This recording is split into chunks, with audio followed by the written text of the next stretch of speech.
because your statement was lauded on social media. And I quote, you said, sometimes you have to bend the law to be able to please the people. Mas mataas po ang taong bayan sa batas. Ipaliwanag nyo yan because you were reminded by a colleague. Ay, Senador Erwin Tulfo biglang nagka-amnesia. Hindi na ma-recall kung ano yung sinabi niya. Ang sinabi mo, we have to bend the law or baluktutin ang batas or break the law. Same lang din yun po, Mr. Senador. Hindi po batas ang pinag-uusapan.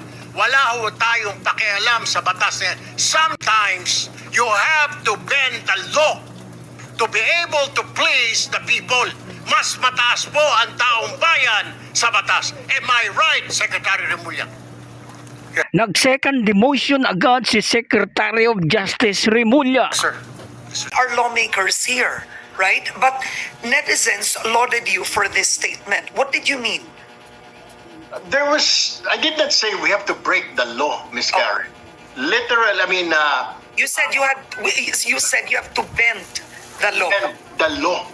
Ibig sabihin, it's as simple as it is.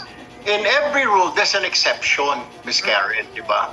That's bending the law. And then bending the law, I was addressing that to law enforcement authorities, to even officials of the court of law. I'm not addressing it to the public, to every individual na we have to bend the law, violate the law. I was addressing it to law enforcers, people in authority, officers of the court. When you said bend the law kasi, Ms. Karen, even if you look at Google, the definition of bending the law is to execute the law with leniency or flexibility, provided it is for humanitarian reason. What are these humanitarian reason? Overspeeding sa highway. Pag hinuhuli ka ng traffic enforcer, ng highway patrol, why are you overspeeding? Pumutok na po, paano bigyan ng misis ko, kailangan po dalhin sa hospital, kailangan po umabot. Do you think bibigyan ka ng ticket ng police? Hindi. Sige, go ahead. Curfew, minor. Okay, 18, 16 years old, bawal. Sa Manila ngayon yata, may curfew sila ng isang Meron. minor.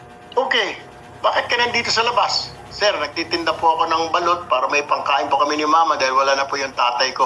Ako na lang po buhay sa na. Diba? These are the exceptions, Miss Karen. Diba? That's what I was talking about. Hindi yung bawat tao. Sometimes you have to bend the law.